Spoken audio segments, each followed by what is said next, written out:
Hello everyone, welcome back to the Angular Lab project. In this video we will discuss how to do setup for identity tables in ASP.NET Core application. So after creating the ASP.NET Core API project, now we have to discuss like how we can create the user using ASP.NET Identity Core. Actually, this ASP.NET Identity Core is a membership system which provide feature like user management, role management, user authentication, authorization, and the social logins, and so many features it provide.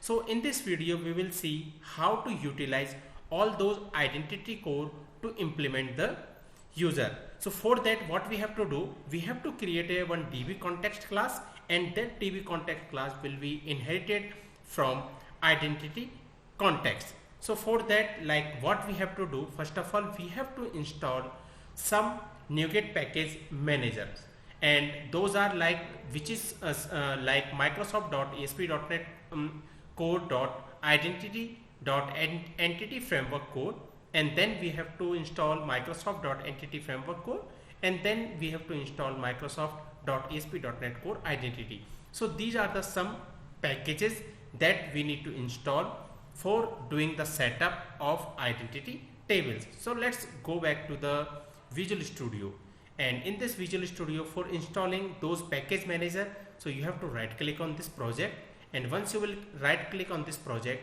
here you can see manage NuGet packages. So once you will click on that, you will go to this screen, and from there you just click on the tab called browse, and from here what we have to do, we have to install those packages. So you can search those packages from here and can install. So I'm going to install first as a Microsoft entity framework code. So let's install this, and it will ask some prompt message, so select those things or accept those, and after that, like we have installed this Microsoft entity core, let's install others too as a ASP.NET Core identity.entity framework core. So what I'm going to do, I'm going to search here as a identity.entity. So from here we can install this Microsoft.ASP.NET Core, because we are working with the ASP.NET Core, so we have to install this one. So let's install this and accept it. And next, what we have to install, ASP.NET Core .identity.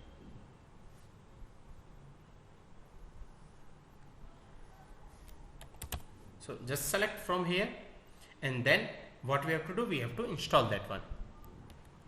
So here we have give the dot. So ASP.NET Core .identity. So this one we have to install. So accepted.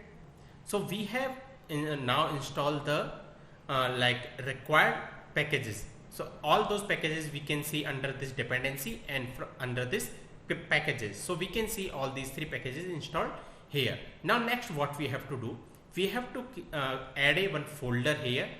Like we can give that folder name as like, let's click on this folder, and that folder name we can give a model. So let's click give the name model, and here we will create our class that is like authentication, and I will give a class name as a authentication context. So authentication context, I will give the name, and that class should be inherited from the identity DB context. So generally classes will be inherited from DB context, but we are going to create the identity tables, so this class should be inherited from identity DB context. So let's inherit it from identity DB context, and we have to utilize the respective package. So that is like Microsoft.ASP.NET Core.identity.entity framework, And next what we have to do, we have to write the constructor like this one. So for that one, let's write as a public authentication context, and inside this it will take parameter of db context option. So let's take it db context option and create an object for this one as a option. And what I'm going to do, I'm going to take the respective package, and this should be inherited from the base constructor. So base and options, let's make it as a options.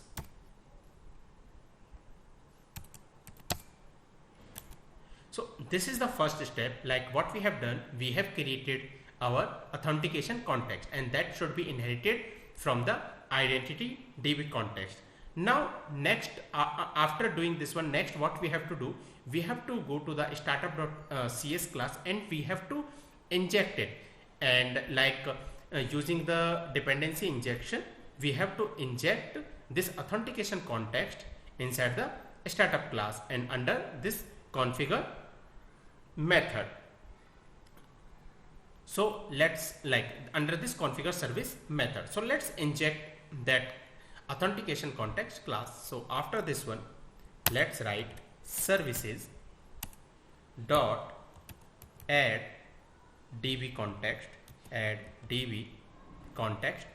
and inside this db context just give authentication context class which we have created. So authentication context class. Let's take the respective using statement, and after this one write the options, and then we have to take the SQL server, we have to inject the SQL server here to create the table. So options dot use SQL server, use SQL. So let's write it as use SQL server, and inside this one we have to give the string like that connection string. So before that, let's take this respective use SQL server, and for that one what we need to do, we have to install another package that support the entity framework. So let's install that package. So go to the same project, and here what we have to do, let's go to the manage NuGet package manager, and here we have to so let's install entity framework code dot SQL server. So what I'm going to write here, SQL server. So this package manager we have to install. So let's install it here, and after installing, what we will do, we have to give the configuration string inside the startup class. So let's click OK and then accept. So it will install. Let's go to the startup class, and here what we have to do, we have to add the one of the package manager, that is Microsoft.entity framework.code, that we have to take the package here, and inside this one we have to give the connection string. So for that, first what we have to do, inside this app setting.json we have to provide the connection string, that is SQL connection string. So that I have written here. Let's copy it, and after this one we have to provide the connection string. So here this is the SQL connection string which we have given here. So now let's go to the startup.cs class, and inside this one we have to give the connection string. So configuration dot get connection string, and inside this one we have to give the string name, connection string name basically, which we have provided inside the student connection. So let's copy it and give here, and after this let's close all the brackets which is needed. So that is the way and the process of configuring the identity context class or identity table. So what we have done here, first of all, we have installed all the packages manager which is needed, and those package manager we have given here. So these are the package managers, and after that we have created a one model folder, and inside this one we have created a one authentication class that is should be inherited from identity DB context, and then we have created a constructor and that is inherited from the base class, and after that we have injected this authentication context class inside the configuration service using this is the code for that one. Like we have added the DB context here and we have given the SQL connection string. So that's it for this video. Thank you.